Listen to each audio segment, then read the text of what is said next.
Continuing with our One Little Idea series, Guy Kawasaki is an American venture capitalist and internet marketing guru. He's the author of about 13 books. He has had the privilege of having seen hundreds of business plans and startup presentations. His books, website, and social media content contain a lot of advice, but I'm just going to focus on just one piece. That single piece of advice is not about something that you should do, rather something that you shouldn't do.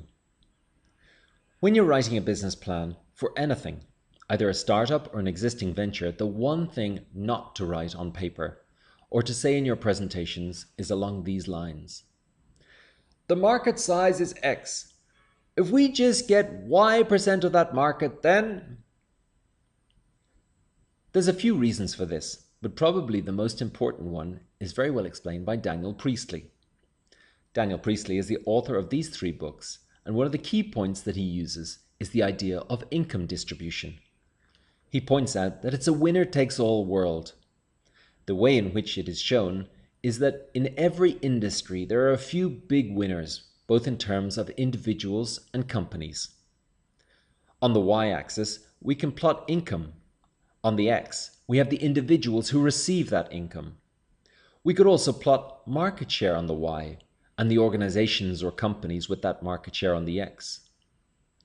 Daniel Priestley splits the graph into 3 and describes these winners as key people of influence. In wider terms, they could also be key organizations.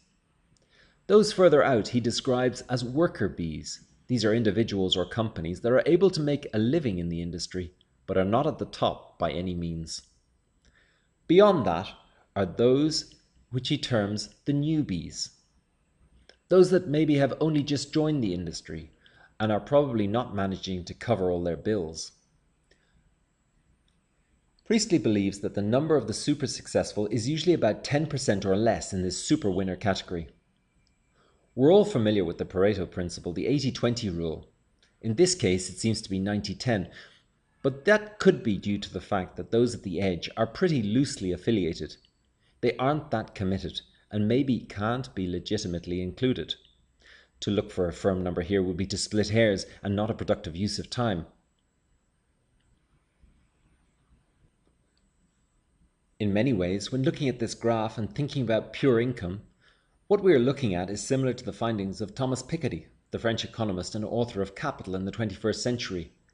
He'd be looking at the changing shape of this graph over time, but that's an aside for a different discussion in another forum. But anyway, think about whatever industry you work in. Would you recognize this graph?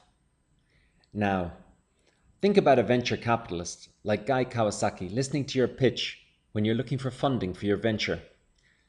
You say that the market size is X and you believe that you can capture a market share of Y. For a start, the total market size is the area under the graph. And it's certainly not clear where you'd be starting to measure that Y% from.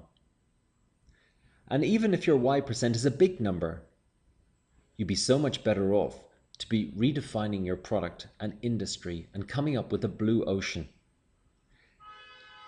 Think of a real-life example that many people can relate to. Try mobile phones. I understand that the top 5 in terms of market share for the most recent quarter are Samsung, Apple, Huawei, Oppo, and Xiaomi.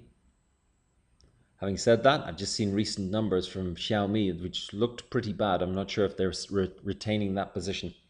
Samsung had 23% market share. Samsung and Apple combined have 38% market share. The top 3 have 46% market share between them, and the top 5 have 55%.